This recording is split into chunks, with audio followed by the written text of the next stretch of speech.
Welcome back to Access Granted, a podcast powered by Abler. I'm your host, Mike Ionelli. Today, we're back with Chris Hendricks, who can speak very directly about disability inclusion and accessibility as it applies to his professional career as a musician, songwriter, and advocate. This is a super important perspective, friends, and I hope you tune in and then go check out IamChrisHendricks.com to support this incredible individual. Now, tell me about the industry. Okay. Do you feel like that is an impediment to your growth, or are you now thinking, wait a minute, maybe this is my time? Maybe this is my time. Depends on who it is, right? Depends on the experience.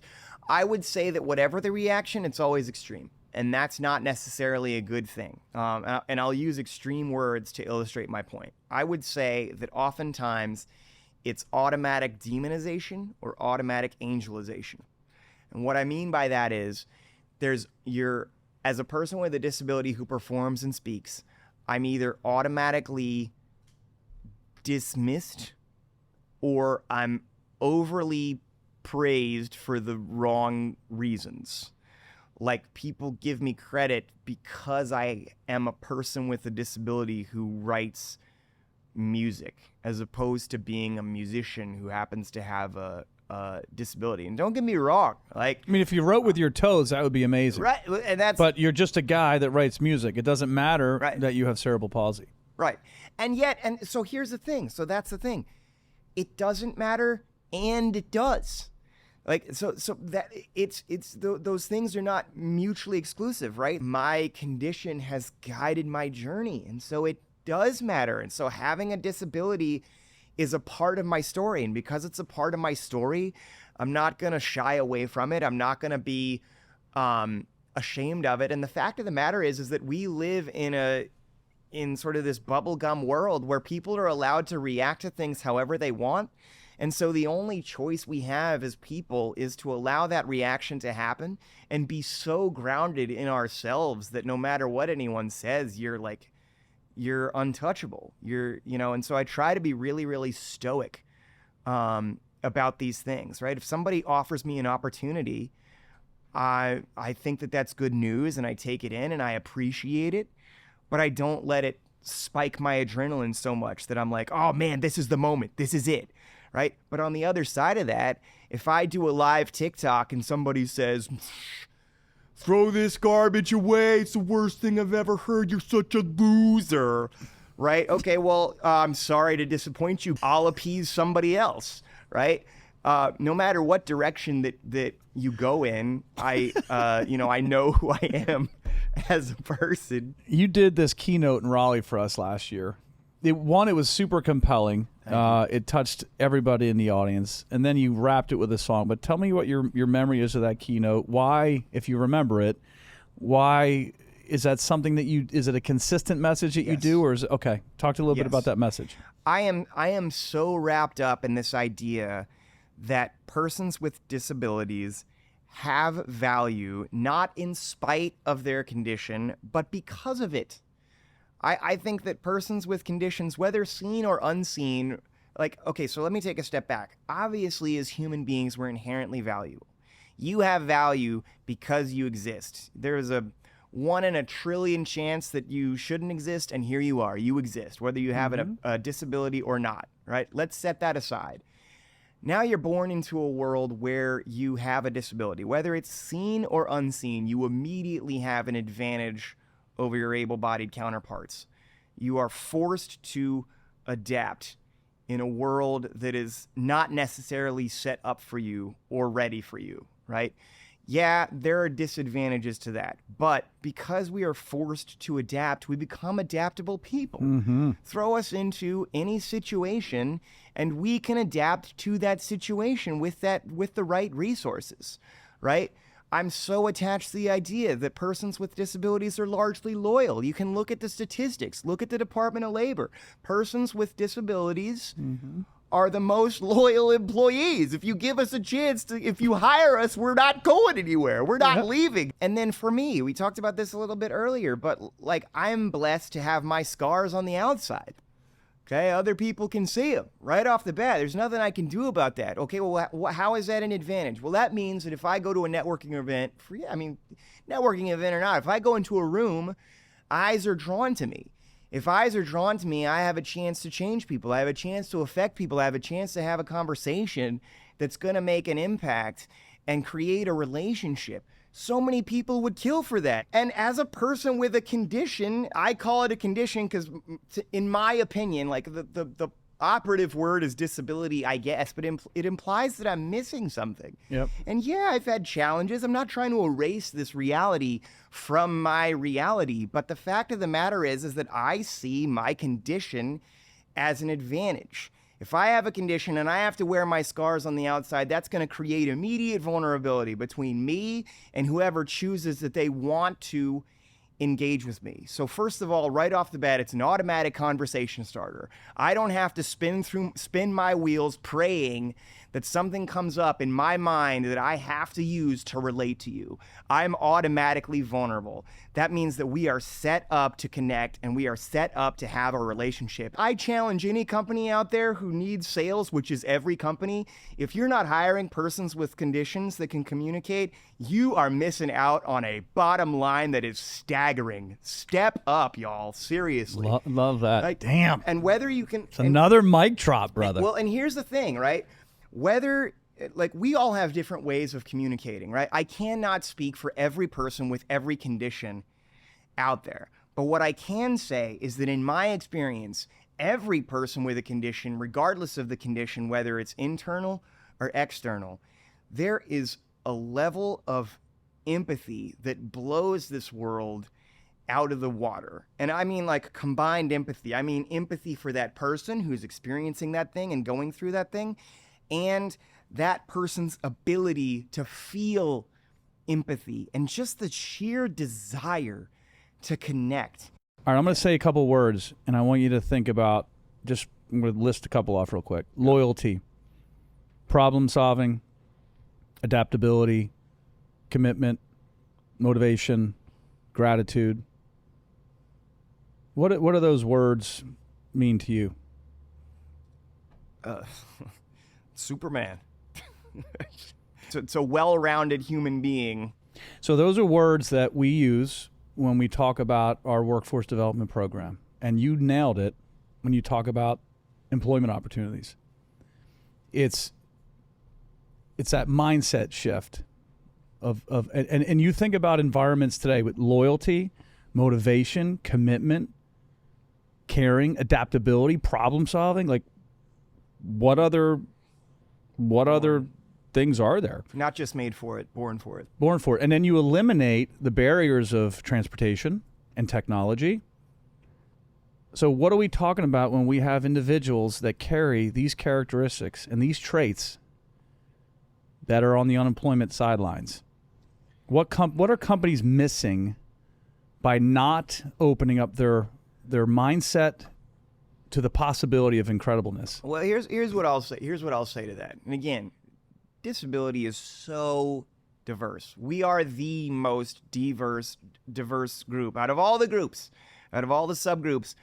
It covers the entire spectrum. It covers the entire spectrum. And by the way, if you're not disabled, we are a preview of coming attractions. That's right. You're going to join us. We're going to be there. You're joining our team, right? It's coming, right? So keep those two things in mind. But in terms of like what are they missing? Well, there's this thing in the world of disability that we call dignity of risk. I don't know if you're familiar with dignity of risk, but dignity of risk essentially is this idea that persons with conditions are capable. They're capable with the right resources and the right assistance, regardless of their cognitive ability or their physical ability or the challenges that they're facing mentally. At some task, in some way, there is a gift there. There is a gift somewhere for every single human being, again, not in spite of, but because of their disability. And the caregivers of persons with disabilities, depending on how severe or where on the spectrum a person with a condition exists, have a hard time offering that individual dignity of risk. Just like any parent, let's say I'm a teenager and you're my dad, and it's that time where I'm starting to get out into the world and start dating, there's this like energy inside of you that says, oh, I'm excited for this, but I'm terrified. How do I protect him? How do I protect him from the damage that's definitely going to happen? Because let's be real, the odds of someone meeting their true love, their first Tinder date is like 0.0001%, right? Okay, well, magnify that about 10,000 times for a person with a disability that's just trying to figure out how to exist in the world. And my hats off to their families who are trying to figure out how they're going to exist in the world in a way that but the number one thing that caregivers are looking for is safety. And we try to teach caregivers, or I shouldn't say we, I, as a self-advocate, try to teach parents and caregivers to let go of the string a little bit as best you can every day. Offer more and more freedom and more interdependence, not independence, interdependence to persons with conditions. And by the way, there's no such thing as independence. If you call yourself an independent individual, you are lying. You live in a world of interdependence. There are people and things that you depend on to exist. You're not waking up every day in a dark room alone, and then you have to do absolutely everything yourself. That's not how a society works. So every single person in this world is interdependent. So that's something that we just happen to be interdependent. So folks with extra parents with children or family members with disabilities, I mean, it's I just remember having children, and when I found out that somebody was picking on someone in my family because of a judgment or criticism, it lights you up inside, and it it was truthfully rage is the way I can explain Absolutely. it. But now all of a sudden you've got another slice in there. And then it's like, boy, there's a protection. And I've been exposed to this where Absolutely. the parents are, overly protective, which I totally, good Lord, I get it. I get it. But you're saying is let go a little bit, because the part of inclusion that's beautiful is they need and deserve the opportunity to live just like we all do and experience all the shit that comes along with it. Absolutely. And so if you guard them and keep them from this shit, you're not giving them a gift. You're giving them you're disabling them. Yeah. Or you are disabling them by enabling them. Exactly. So well said. But yeah. So you're saying, so this is one of the things I want to take on this one, and I have a couple more, but like the reality is we all struggle. But what advice as a leader, as an advocate, as an artist that you can provide for some young folks that may hear this and say, hey, I'm struggling. I want to do something amazing with my life. Like, give me something. The first one's for everyone. Ladies and gentlemen, if you are a human being, your superpower is communication. We have forgotten that. Technology is valuable and social media is so important, but there's been some side effects, right? You can use social media to reach the world, but when social media was created, there was this underlying belief that we as human beings knew how to communicate, and we don't. That's the fact of the matter, is that we have no idea how to communicate with each other. And social media has exacerbated that very problem. And there's been so many studies that show this. And so while social media and media is such a powerful tool, if you are a human being out there, get out into the world, go somewhere with other people, and find a way to bump into them and force yourself to have an actual conversation. Develop conversation and connection skills. So give me one for, young kid right now in elementary school, middle school, high school, in a wheelchair, has a physical disability somewhere, different than others, noticeably different, and struggling with the world today of people that are judging and critical and making them feel less than that they don't belong. And coming from someone who said, hey, this is a superpower for me. This applies, by the way, to, you might not think it does, but this applies to people with both visible and invisible disabilities, what I'm about to say, right? Thank you for that clarification. Depending on how young you are, you may not think that standing out is a superpower now, but my God, I swear it is. Give it time. And it also is all about your perspective. So I made a decision that, okay, this is my reality. There's nothing I can do about, like, I can't hide from my condition. Eyes are gonna be drawn to me. How can I use this to my advantage? Your life gets better based on the questions you ask yourself. So if you're young and you have a condition, visible or invisible, start asking yourself better questions. If you're sitting there staring in a mirror, and you're asking questions like, why was I born this way? And not just the question, but the tone, right?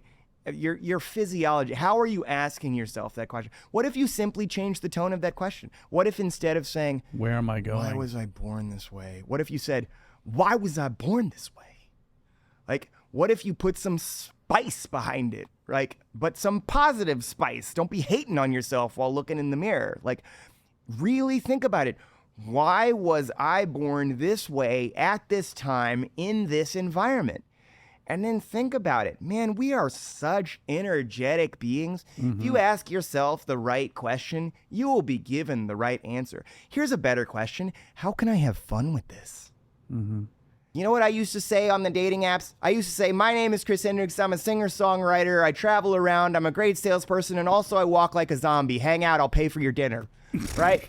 And because I said I walk like a zombie, right? It created curiosity. It's a creative way to spark curiosity.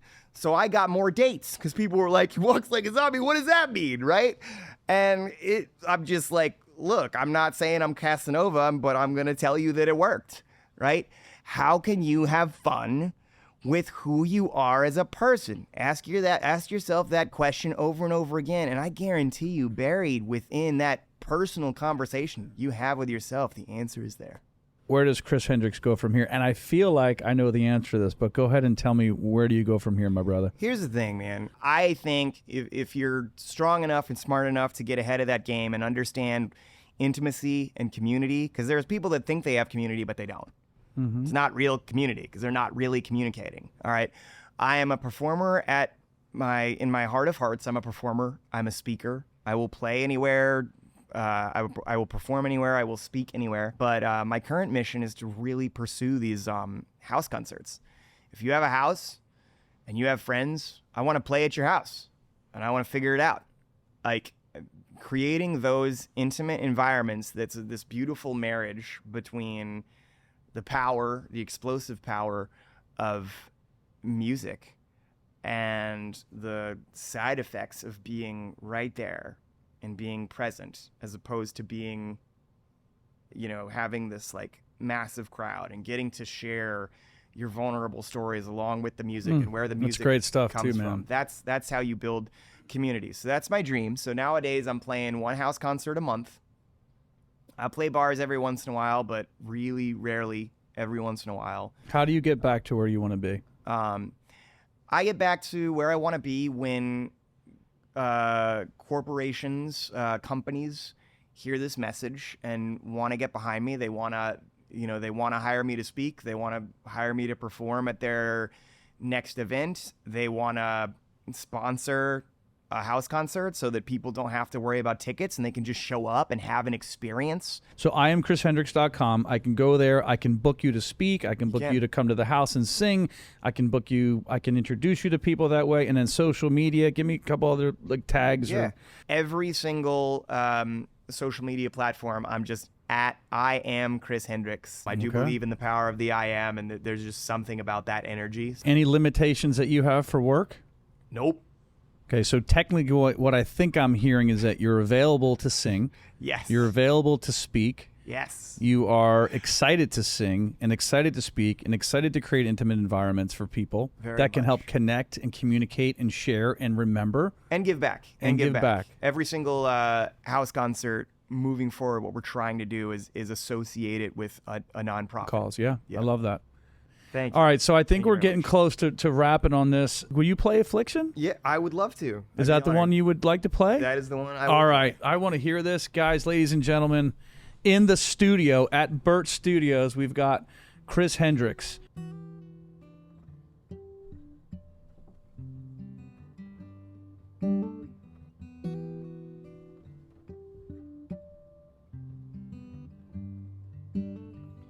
One day long ago, Mama picked me up from school.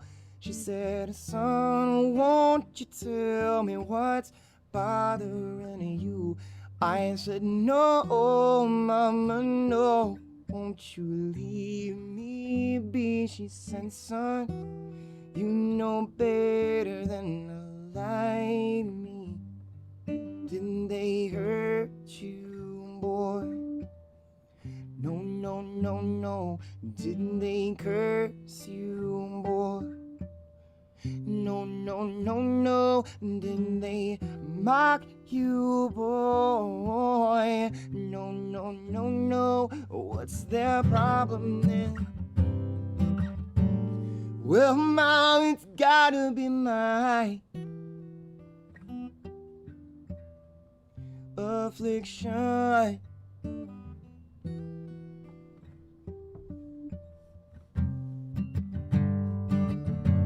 Let's rewind the clock, maybe 8 months ago, when the tracks of my tears were begging for snow. My angel, oh my angel, what are you doing this for? She said, I don't know, baby, I don't love you no more. It's the way you dress. Oh, why, oh, why? It's the way you dance. Oh, why, oh, why? It's the way you move. Oh, why, oh, why does it matter so much? Oh, yeah, it's gotta be my affliction.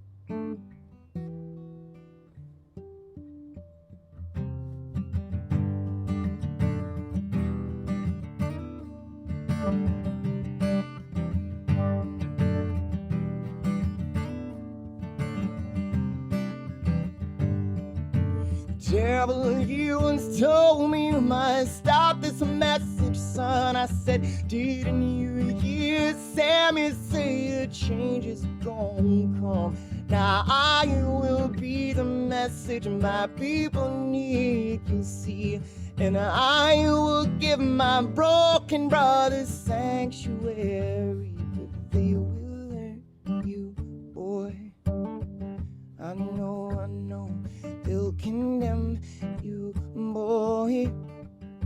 I know, they may kill you, boy. I know, but I gotta beat him, though. Whoa, Lord, I've got to beat him,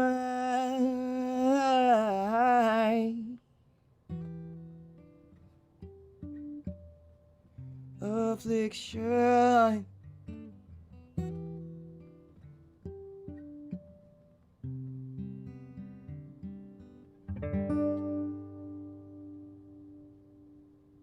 Thank you. Damn, brother. Bro. Absolute freaking honor, my friend. I love you. I appreciate you. I got my chills again. I remember that. Thank you for being here. Thanks, man. Appreciate you. Sorry for the clammy hands, but beautiful job, my friend. All day, every day, man. Love it. Thank you for being here, buddy. Thank you.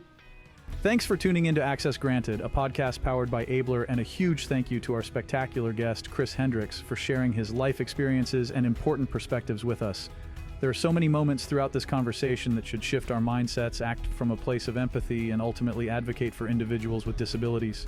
Chris, you're an absolute rock star. Go check out IamChrisHendricks.com, and we'll see you next time on Access Granted.